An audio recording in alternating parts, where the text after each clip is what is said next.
అందరికీ వందనాలు స్నేహితులారా. నా పేరు క్రిష్. మన ఛానల్ తెలుగు లైనిక్స్.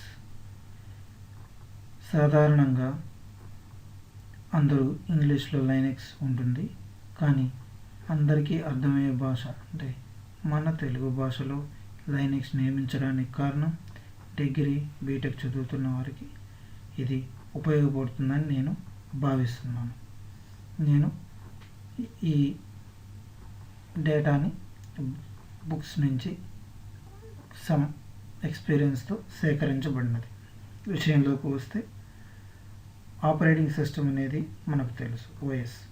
ఈ ఓఎస్ అంటే ఏమిటంటే ఇది ఒక హార్డ్వేర్కి యూజర్కి అంటే ఉపయోగించేవానికి ఒక కంప్యూటర్ హార్డ్వేర్కి మధ్యవర్తిగా పనిచేసేదే ఈ ఓఎస్. ఈ ఓఎస్ అనేది ముఖ్యంగా 3 రకాలు: single user, single task, single user, multi task, multi user, multi task. Single user single task అంటే ఒక వ్యక్తి అంటే ఒక మనిషి అంటే ఒక అతను సింగిల్ టాస్క్ ఒక పని చేయగలడు. అదేవిధంగా మల్టీ యూజర్ మల్టీ టాస్క్ అంటే మల్టిపుల్ పర్సన్స్ మల్టిపుల్ పనులు చేయగలరు. సింగిల్ యూజర్ మల్టీ టాస్క్ అంటే ఒక పర్సన్ మల్టిపుల్ పని చేయగలరు. ఇక్కడ సింగిల్ యూజర్ సింగిల్ టాస్క్కి ఓఎస్ డాస్ చెప్పుకోవచ్చు. సింగిల్ యూజర్ మల్టీ టాస్క్కి విండోస్ ఎగ్జాంపుల్ చెప్పుకోవచ్చు. మల్టీ యూజర్ మల్టీ టాస్క్కి లైనక్స్ని ఎగ్జాంపుల్ చెప్పుకోవచ్చు. మీకు పూర్తిగా అర్థమైంది అనుకుంటాను. ఇంకొకసారి: సింగిల్ యూజర్ సింగిల్ టాస్క్కి డాస్, సింగిల్ యూజర్ మల్టీ టాస్క్కి విండోస్, మల్టీ యూజర్ మల్టీ టాస్క్కి లైనక్స్. ఈ మల్టీ యూజర్ మల్టీ టాస్క్కి లైనక్స్ ఎంత అభివృద్ధి చెందింది కాబట్టి ఇంత పాపులర్ చెందింది కాబట్టి ఈ మల్టీ యూజర్ మల్టీ టాస్క్కి లైనక్స్, యూనిక్స్ బాగా అభివృద్ధిలోకి వచ్చాయి. ఈ లైనక్స్ హిస్టరీకి ఒకసారి చూసుకున్నామంటే ఈ లైనక్స్ అనేది 1969లో కెన్ థామ్సన్, ఇప్పుడు చూస్తున్న వారే Ken Thompson and Dennis Ritchie, ఇతను సి లాంగ్వేజ్ కొనుక్కున్నాడు డెన్నిస్ రిచ్. వీరిరువురు కలిసి బెల్ ల్యాబొరేటరీస్లో 1969లో కనుగొన్నారు. మీకు ముందే తెలుసు, సి లాంగ్వేజ్ని కూడా డెన్నిస్ రిచే కనుగొన్నారు. దీన్ని 1974లో వారి ఎడ్యుకేషన్ పర్పస్ కంటే చదువుకునేదానికి సంథింగ్కి దీన్ని ఉపయోగించారు. అయితే వీళ్ళు AT&T వర్షన్ విడుదల చేశారు. దీన్ని ఓపెన్ సోర్స్గా అంటే ఎవరైనా సరే ఉపయోగించుకొని కొత్త ఫీచర్స్ని అంటే కొత్త ఏమైనా వీటిలో యాడ్ చేసి మరింత అభివృద్ధి చేసేందుకు దీన్ని ఫ్రీ ఓఎస్ని ఉండాలని చెప్పి ఓపెన్ సోర్స్ ఫౌండేషన్ని నిర్మించి దాన్ని బయటికి తీసుకొచ్చారు. ఈ యూనిక్స్ని ఫస్ట్ ఏర్పడింది యూనిక్స్, లైనక్స్ కాదు. యూనిక్స్ నుంచి వచ్చిందే లైనక్స్. ఓకే, సో యూనిక్స్ బయటికి రావడం వల్ల డిఫరెంట్ ఫ్లేవర్స్ అనేవి తయారయ్యాయి. అంటే వివిధ కంపెనీలు, వివిధ పర్సన్స్ వాళ్ళు యూనిక్స్ని తయారు చేశారు. యాపిల్ కంపెనీ వాళ్ళు యాపిల్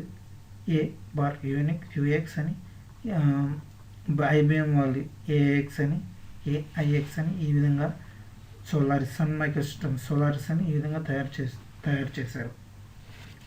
దీన్ని POSIX అన్నారు, అంటే పోర్టబుల్ ఓఎస్ ఇంటర్ఫేస్ అని. ఆ తర్వాత 1991లో హెల్సింకి అనే యూనివర్సిటీకి చెందిన విద్యార్థి లైనస్ టర్వాల్డ్స్ అనే విద్యార్థి మినిక్స్ అనే కొత్త యూనిక్స్ నుంచి ఒక ఫ్లేవర్ని తయారు చేశాడు, రకాన్ని. అదే లైనస్ అతని పేరు, మొదట లైనస్ అతని పేరు, అదే లైనక్స్గా రూపాంతరం చెంది లైనక్స్గా తయారైంది. ముఖ్యంగా ఈ యూనిక్స్కి ఉన్న ఫీచర్సే లైనక్స్కి ఉంటాయి, ఎందుకంటే యూనిక్స్ నుంచి వచ్చిందే లైనక్స్ కాబట్టి. ముఖ్యంగా ఈ యూనిక్స్ అనేది చాలా ఎక్కువ ఫీచర్స్ కలిగి ఉంది మిగిలిన ఓఎస్ల కంటే. ఎందుకంటే ఈ ఆ ఫీచర్స్ ఏంటంటే ప్రతి ఒక్కటి ఫైల్గా తీసుకోబడుతుంది. అంటే ఏది తయారు చేసినా మనం దీంట్లో ఫైల్గా క్రియేట్ అవుతుంది. అంతేకాకుండా ప్రతిదానికి ఇది సపోర్ట్ ఇస్తుంది. ఏ ఓఎస్కైనా సరే ఇది సపోర్ట్ ఇస్తుంది. దేనికైనా అంటే సపోర్ట్ ఎక్కువగా ఉంటుందన్నమాట. మిగిలిన ఓఎస్లతో పోలిస్తే సపోర్ట్ ఎక్కువగా ఉంటుంది. ఇది అది కాక ఫ్రీ కాస్ట్తో లభిస్తుంది. ఎటువంటి మనీ సింగిల్ రూపీ అంటే ఎటువంటి మనీ పే చేయని అవసరం లేదు దీనికి. ఇది లైనక్స్ హిస్టరీ. ఇక్కడ ఆర్కిటెక్చర్ ఆఫ్ లైనక్స్ కన్నా మనం చూస్తే ఇతనే లైనస్ టర్బులెన్స్. ఆర్కిటెక్చర్ ఆఫ్ లైనస్ కానీ మనం చూస్తే ఇక్కడ కెర్నల్ షెల్ ఈ అనే రెండు ముఖ్యమైన పదాలు ఇక్కడ ఉన్నాయి. లైనక్స్కి కెర్నల్ అనేది గుండె వంటిదని చెప్పుకోవచ్చు. ఎందుకంటే కెర్నల్ ద్వారానే ఓఎస్ అనేది రన్ చేయబడుతుంది. కెర్నలే ఏ సర్వీస్ ఎలా ఉపయోగపడాలి అనేది కెర్నలే నిర్ణయిస్తుంది. షెల్ అనేది ఏంటంటే యూజర్ ఫ్రెండ్లీ అనుకోవచ్చు. అంటే మనం ఇచ్చిన ఏ కమాండ్స్ అయితే ఇస్తామో దీంట్లో కమాండ్స్ అనే వాటిని మనం ఉపయోగిస్తాం. ఈ కమాండ్ అంటే ఎలా ఆర్డర్ అనుకుందాం. ఈ ఆర్డర్స్ ఈ కమాండ్స్ మనం ఇచ్చినప్పుడు షెల్ అది దాన్ని అర్థం చేసుకొని కెర్నల్కి పంపుతుంది.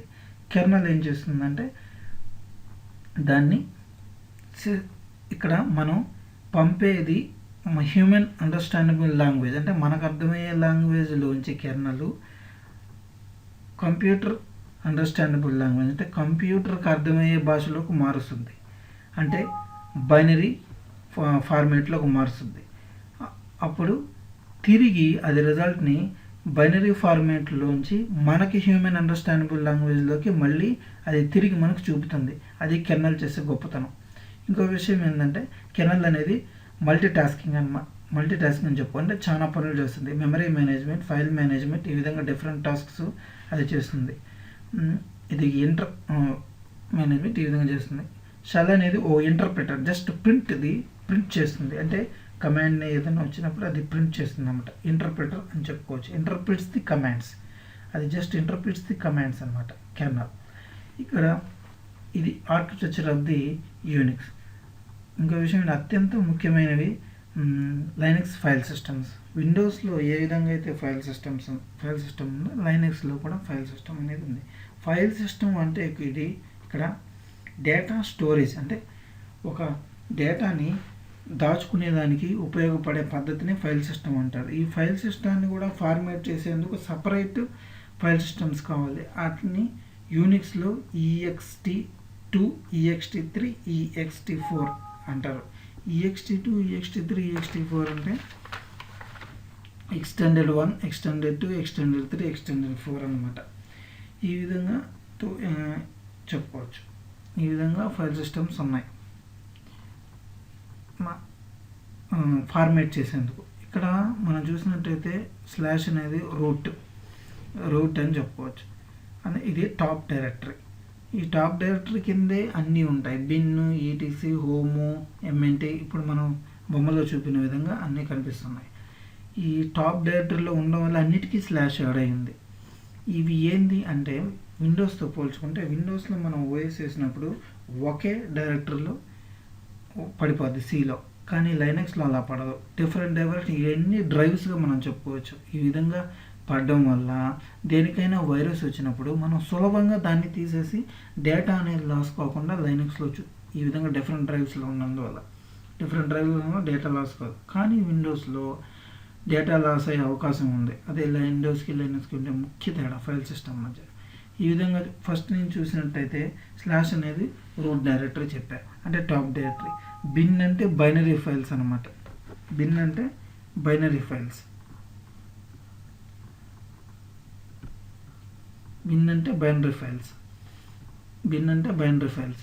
బైనరీ ఫైల్స్ అంటే సిస్టమ్కి అర్థమయ్యే ఫైల్స్.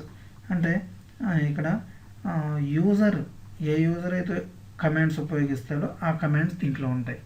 ఇక్కడ ఈటీసీ అంటే ఎక్సెట్రా అంటారు. ఇక్కడ ఎట్సెట్రా అంటే కాన్ఫిగరేషన్ ఫైల్స్. కాన్ఫిగరేషన్ అంటే సర్వీస్ ఏ విధంగా రన్ కావాలనేది కాన్ఫిగరేషన్ ఫైల్లో ఉంటుంది. అంటే ఇవన్నీ XML ఫైల్స్లో ఉంటాయి. ఎక్స్టెండెడ్ మార్కప్ లాంగ్వేజ్ అని XML అంటే. XML ఫైల్ అనేది దేన్నైనా యాక్సెప్ట్ చేస్తుంది కాబట్టి దీన్ని కాన్ఫిగరేషన్ ఫైల్స్ అనేటివి XML ఫైల్లో ఉంటాయి. ఈ ఫ్యూచర్లో ఈ కాన్ఫిగరేషన్ ఫైల్స్ అనేవి ఎలా ఉంటాయో నేను ప్రాక్టికల్గా మీకు చూపిస్తాను. ఇది మాత్రం ఓన్లీ ఓరల్గానే ఉంటుంది, ఎటువంటి విజువల్ ఎఫెక్ట్స్ ఏమీ ఉండవు. దయచేసి వీటిని నా వీడియోని సబ్స్క్రైబ్ చేయండి, లైక్ చేయండి. బ్యాడ్ కామెంట్స్ మాత్రం దయచేసి పెట్టవద్దు ప్లీజ్. ఈ విధంగా ఈటీసీ కాన్ఫిగరేషన్ ఫైల్ ఉంటుంది. హోమ్కి వచ్చినట్లయితే హోమ్లో యూజర్స్ అనేవి హోమ్లోనే సేవ్ అవుతాయి లైనక్స్లో. ఎంఎన్టీ అంటే మౌంట్ అనమాట. మౌంట్ అనేది ఫ్యూచర్లో వస్తుంది. మౌంట్ అనేది ఒక డిస్క్కి, అంటే మనం ఇక్కడ డిస్క్ అని చెప్పొచ్చు, ఒక డిస్క్కి ఒక డైరెక్టర్ని కలపడమే మౌంట్. దీన్నే మౌంట్ అంటారు. ఇది ఫ్యూచర్లో మౌంట్ అంటే ఏందో ఎక్స్ప్లెయిన్ చేస్తాను, అంటే మీకు చెప్తాను. రూట్ అంటే హోమ్ డైరెక్టరీ ఆ రూట్ యొక్క home directory slash home directory root. Bin super bin binary అంటే సూపర్ యూజర్. ఇక్కడ రూటే సూపర్ యూజర్. ఇక్కడ users super user, normal user. ఆ యూజర్స్ వచ్చినప్పుడు చెప్తాను. ఇంకా యూజర్స్ ఉన్నారు. ఇక్కడ సూపర్ యూజర్ ఏదైనా చేయగలడు. అది అతని అడ్మిన్. రూటే అడ్మిన్. సూపర్ యూజర్ అంటే రూటే అడ్మిన్. రూట్ ఏవైనా చేయగలడు. ఈ సూపర్ యూజర్ ఉండే కమాండ్సే ఎస్బిన్. నెక్స్ట్ యూఎస్ఆర్ అంటే ఇన్స్టాల్ ఫైల్స్ అన్న. ఏదైనా ఫైల్స్ ఇన్స్టాల్ చేసినప్పుడు ఈ యూఎస్ఆర్లో సేవ్ అవుతాయి అన్నమాట. నెక్స్ట్ వేర్ అంటే లాగ్ ఫైల్స్. ఇటువంటి వేరియబుల్. అంటే వేరియబుల్. /var అంటే లాగ్ ఫైల్స్ అనేటివి అన్నింటినీ సేవ్ అవుతాయి అన్నమాట ఇక్కడ. ఈ విధంగా ఇంకా ఉన్నాయి. /opt ఇంకా ఉన్నాయి, దీంట్లో ఫిగర్లో లేవు. /opt అంటే బయట నుంచి వచ్చే సాఫ్ట్వేర్స్ని చేసుకునేదానికి ఓపీటీ అనమాట. థర్డ్ పార్టీ సాఫ్ట్వేర్స్ అంటారు వీటిని. ఈ విధంగా ఇంకా ప్రాసెస్ అంటే /proc ప్రాసెస్ ఫైల్స్ అనమాట. అంటే ఇవి స్టాప్ చేసినప్పుడు మారిపోతూ ఉంటాయి. అందువల్ల వీటిని వర్చువల్ అంటారు. వర్చువల్ డైరెక్టరీ అంటారు అన్నమాట. ప్రాసెస్ మనం ఎప్పుడైతే ఏదైనా ఒక ఫైల్ని క్రియేట్ చేసినా, ఏదైనా వర్క్ చేసినా ప్రాసెస్ అనేది క్రియేట్ అవుతుంది మెమరీలో. అదే ప్రాసెస్ ఫైల్స్. దాని ద్వారా ఏర్పడిందే process files. Next device files. వీటన్నిటినీ డివైజెస్ అంటారు. వాటినే డిస్క్స్ అని విండోస్లో అంటే ఇక్కడ డివైజెస్ అంటారు. గుర్తుపెట్టుకోండి, విండోస్లో డిస్క్ అంటారు, ఇక్కడ డివైజెస్ అంటారు. ఇవి div file /dev div file అన్నీ ప్రాక్టికల్గా చూపిస్తాను నెక్స్ట్ క్లాస్లో. దీంట్లో మాత్రం కేవలం విజువల్గా ఓరల్గానే వినండి. ఈ విధంగా ఉంటుంది. Next /media. నెక్స్ట్ /media అంటే రిమూవబుల్. ఏదైతే తీసివేయబడుతుందో CD ROM, పెన్ డ్రైవ్ ఇవన్నీ /mediaలో. అదేవిధంగా /lib లైబ్రరీ ఫైల్స్ అంటే ఓఎస్కి సంబంధించిన ఫైల్స్. ఈ విధంగా ఉండవండి. ఇంతసేపు నా వీడియోను చూసినందుకు ధన్యవాదములు. దయచేసి లైక్ చేయండి, సబ్స్క్రైబ్ చేయండి, బ్యాడ్ కామెంట్స్ పెట్టవద్దు ప్లీజ్.